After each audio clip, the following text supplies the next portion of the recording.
So till now, we have witnessed a comparison between Western art and the Asian art, particularly pertaining to the Chinese form of art. And right now we are at page 35, the last paragraph, which begins, a classical Chinese landscape is not meant to reproduce an actual view,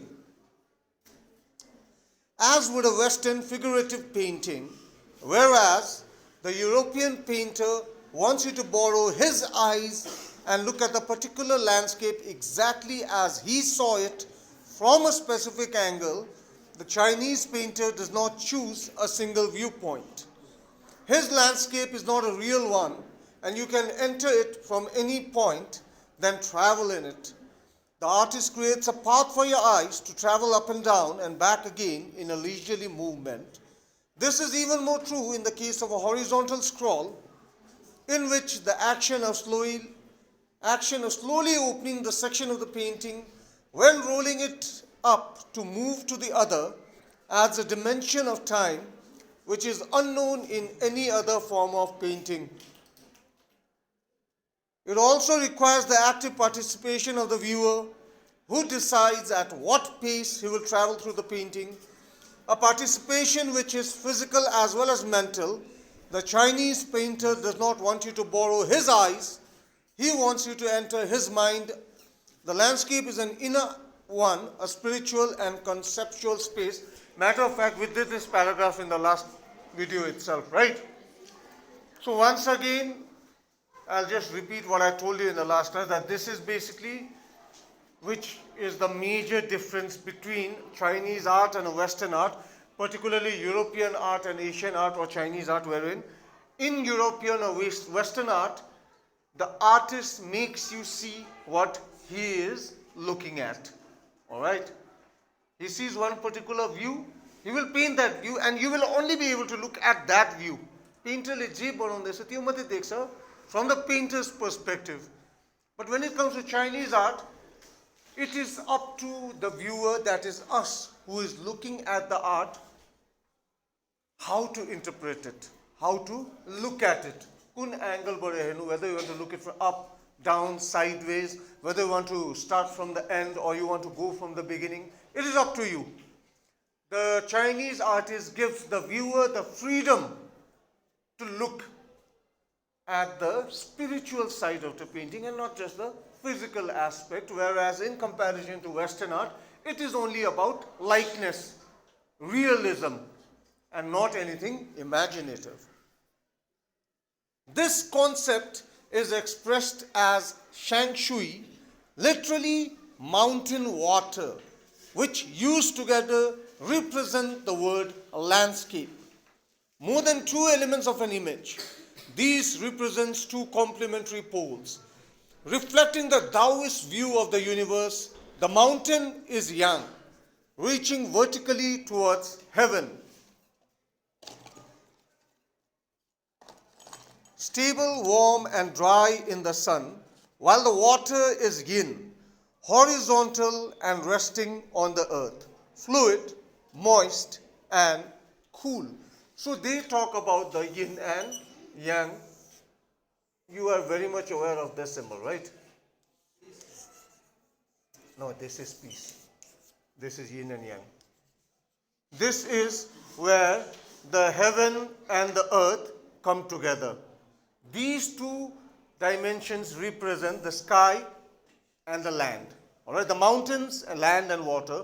And this is the place where it comes together in harmony. And where was it? Yeah, what is often overlooked is an essential third element. So this is one element, this is the second element, but there is a third element, that is the point where yin and yang combine. This is the point where they come together. And this middle void is where the interaction takes place. They talk about the heaven, they talk about the land, they talk about the water, but this is the most important place, because this line acts as the point where the two meet, where the heaven and earth meet. This can be compared with the yogic practice of pranayama. Breathe in, retain, breathe out. The suspension of breath is the void where meditation occurs. The middle void is essential. Nothing can happen without it. Hence the importance of the white, unpainted space in Chinese landscape. So in Chinese landscape, there is always a space which is painted white, all right? And it represents the middle void. And the narrator gives us another example as to when we do meditation. We take a deep breath inside, hold it, and then let it out, all right? So when we are letting it out, that is where the meditation takes place. But the point where we hold our breath for even a second, without that, that meditation cannot happen. Because you are taking it in and then you are breathing out. But between the taking in and breathing out, there is a moment when you are not breathing. That represents the middle void. So without it, the meditation can't occur. If you are breathing in and you don't pause to breathe out, then breathing is not possible, first of all. In the same way, you talk about the union between heaven and earth, but this is the part where the union takes place. So this is the important part. This is also where man finds a fundamental role. In that space between heaven and earth, he becomes the conduct of communication between two poles of the universe. His presence is essential, even if it's only suggested. Far from being lost or oppressed by the lofty peaks, he is, in Francis Cheng's wonderful expression, the eye of the landscape. And this is an excerpt from Landscape of the Soul, Ethics and Spirituality in Chinese Painting, slightly edited. And with this, we end the 4th chapter with the most important part in this chapter being the middle space, all right, the void. So, how is human being compared to in this? Where they say that we'll live on earth, if we lead a good life, we'll go to heaven. If we lead a bad life, we'll go to hell. But they talk about heaven and earth, all right? Let's say this is heaven and the lower portion is earth. We are here in the void. We are in between earth and heaven. We act as the void. Just as how the mountains and the heavens and the earth meet, just as how when we meditate, we take our breathe, we breathe in and breathe out, the momentary pause in between, human beings represent that middle void in which everything happens, all right? So with this, we end the 4th chapter as well.